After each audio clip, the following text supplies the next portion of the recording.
Great jobs. First quarter, Giants down 7-0. But OC, I have 4 words for you. Daniel Stephen Jones III. Daniel Jones showed his legs the entire day, getting out of the pocket, making a big play, and running away from Patrick Peterson, who was 4-3 when he came out. And how about the burst from Saquon? Saquon Barkley was at a different speed from everyone else on the field yesterday. They got the football to him in space, and he made huge plays for Brian Daboll and the Giants. Ties the game at 7. Next Giant possession. We know Jones can run it, but he slung it yesterday. Listen, Daniel Jones made sure he found the spots in the zone the entire day. The crosses were open to Slayton. They were open to Ricky James, and he made the play. And then a lot of the day he was looking for Isaiah Hodgins. What a day he had. 8 catches for Hodgins, 105 yards, and the Giants take the lead. Opening possession of the third down. Giants up 17-14 on a third down. Barkley again. Saquon Barkley sneaks out of the backfield, gets the football in the open field. The other guy looks like he's jogging. Saquon Barkley pulls off. And so here's Jones again now, and it's Daniel Bellinger, and the Giants are up 10. Daniel Jones, 24 of 35, 301 yards, 24-14 Giants. Now, Kirk Cousins, Adam Thielen. Notice we haven't said Justin Jefferson's name much in the highlight. After the early play in the game, Justin Jefferson couldn't get open, but Kirk Cousins was dialed in, getting his football down the field. And now he hits Irv Smith in the back of the end zone, and the Vikings are within 3 at 24-21. Fourth quarter, tied at 24. Jones, 4th and 1. Gutsy decision to go for it. This is why Brian Daboll is my coach of the year. This was a huge call. Physical quarterback, get the first down. Saquon Barkley runs into the D tackle earlier, keeps the legs driving. Touchdown for the Giants. 31-24. Now, just over 2.5 minutes to go. Rex Ryan, this could have turned the entire game. The roughing call on Dexter Lawrence. Absolutely ridiculous. Look, Dexter Lawrence was kicking butt all game. Yeah, He's 350 pounds. He didn't sling him down. If he wanted to, he would have thrown him in the end zone, Greeny. Horrible call. Disgraceful, but it was not to be the difference because on 4th and 8, Kirk Cousins decided we'll get it on 5th down. He throws it short of the sticks. T.J. Hawkinson, a stunning decision, and that's how it ends. The Giants run out the clock, and they're headed to Philadelphia. Play good. Play good. Yeah, play good. Winning football. You seem to be understating how well he played in this situation. No, what isn't good a good adjective to use? Yeah. I'm not a writer. I'm just a coach. Do you feel like you have an elite quarterback? I know we have an elite quarterback. I think he's shown that most of the time. But we also got amazing players around him too. So we got his back no matter what. All right, and so Rex Ryan is looking to take a victory lap today. What you pointing to, Rex? He called a shot. Here's what I'm pointing at. Boom! Thank you very much on the bat flip. Daniel Jones, the day before the draft, the year he was drafted, Rex on this show said he should go high. He should go to the Giants at 6. And last night, he made you look like a genius. Yeah, well, of course, imagine that, man. He finally gets a little coaching right here. And, hey, guys, don't worry about it. Ignore it. Ignore it. He didn't say that. Oh, yes, I did. Right again. That's all I'm going to say. And don't hate. Just congratulate, okay? Daniel Jones is the man. I'm the man. Go ahead and admit it. Do we have Danny with us from Tampa right now? We do. Okay. Dan Orlovsky, through a quarterback's eyes. I mean, this felt like a different day for Daniel Jones. How do you describe what we saw? Yeah, Daniel Jones has gone from a legit problem for the Giants to a legit problem solver, Greeny. And everyone is going to talk about his running yesterday, as we should. But it wasn't just the fact that he ran, it was how quickly he ran with the football. And that was the thing that was so impressive, because you go into that game going, all right, well, our offensive line isn't a great unit, so we got to figure out a way to protect. Daniel Jones is like, I'm just going to take off when it's not there.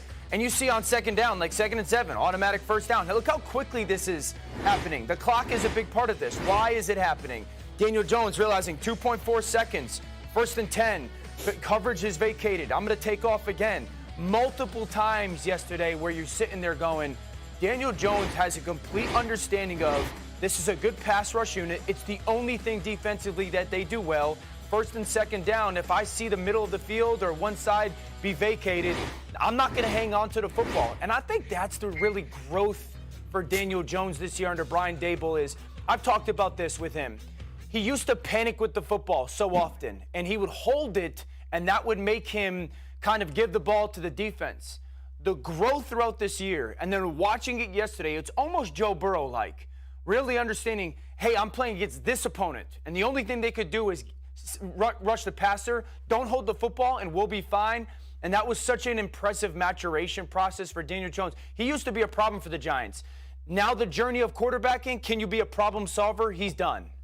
He may have found a really nice spot in the destination yesterday. Yep. You made a great analogy this morning. Well, yesterday should have won Brian Daboll the Coach of the Year. Because if you watch the Giants and the Bills, Daniel Jones looked more like Josh Allen than Josh Allen did yesterday. And Josh Allen has been amazing throughout the playoffs. And we're used to seeing him make the plays we saw Daniel Jones make. He was able to use his legs anytime he needed to pick up first downs. There were called runs with physicality on third down and short in the red zone, which Josh Allen used to be amazing at. But for me, it was the poise in the pocket, understanding where to put the football and when to do it. Daniel Jones was in complete control of this game from a mental standpoint. And because of that mental standpoint, where Brian Daboll has gotten him, now we see all the things that Rex said he saw before the draft that should have got him drafted at 6. And when you look at the New York Giants right now and the way that they played offensively yesterday, you are not scared to watch them go into Philly. You feel like they now have a quarterback that can go toe-to-toe with Jalen Hurts, that can stand against Philly's rush, that can stand against Philly's back end,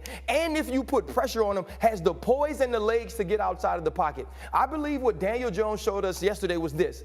I'm the franchise quarterback of the New York Giants. Pay me my money. You made me bet on myself. Well, guess what? I won that bet. Absolutely. I mean, the numbers, he's the third quarterback ever in a playoff game with 300 passing yards and 75 rushing yards. He's the first ever to do it in a win. And he mentions Brian Daboll. I mean, the difference that elite coaching makes in the NFL was on display in many cases this weekend and nowhere more than with the Giants. Yeah, absolutely. And he's done it all season.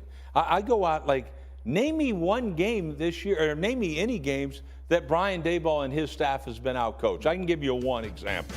All right, Detroit, that was it. And this guy's done an amazing job. So to me, elite quarterback play because you have an elite coach. You allow this guy to be elite.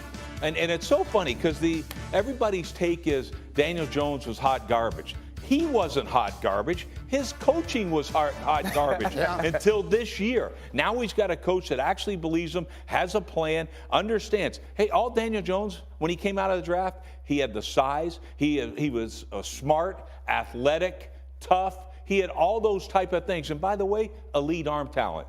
All right? You can't tell me he couldn't peg the ball. He could always do it. The big thing is this, and we said this with Josh Allen, and now we're seeing it with Daniel Jones. Brian Daboll is not asking him to do things he's not good at. When you look at the passing game, it's putting people in his line of sight, in his vision, where he could get the football out of his hands quickly. And if he can't, he can use his legs to get outside of the pocket. That's what coaching is about. Coaching is not trying to fit a round peg into a square hole. It's saying, this is what you're good at, and I'm going to let you do that. And Daniel Jones has excelled at that this season, and he's only gotten better since week 1 against the Tennessee Titans. It's not that hard, and Dan, I'm coming right to you here. If you want to try and pinpoint the difference in Daniel Jones, look at him this season and the direction he went. Look at the direction Mac Jones went this season. There's a thread of commonality between those two. And I'm not here to bury Joe Judge, but he should not be coaching offensive football, and that's what happened to Mac Jones this year. And look at Daniel Jones, who all of a sudden looks like a great quarterback. Danny, go.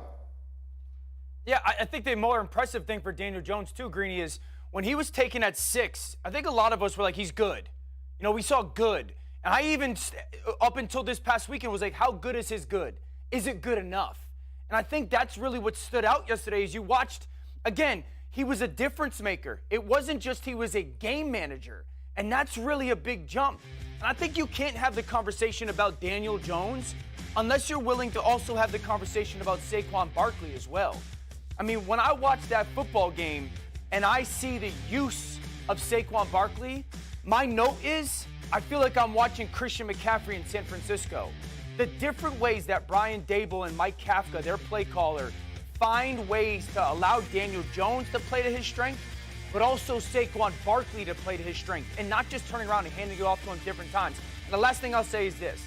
Mike Kafka, their offensive coordinator, we got to talk about more, okay? We got to talk about, and I'm not saying that he's Andy Reid and Kyle Shanahan right now, but when I watch this offense, and specifically when I watch it yesterday, Mike Kafka looks like a young Andy Reid and a young Kyle Shanahan with the way that they operate and call their personnel and formations. Mike Kafka from Northwestern. Quick final The thought. other big piece is this. When you talk about Saquon Barkley's use, you can't ignore Matt Breida. They now go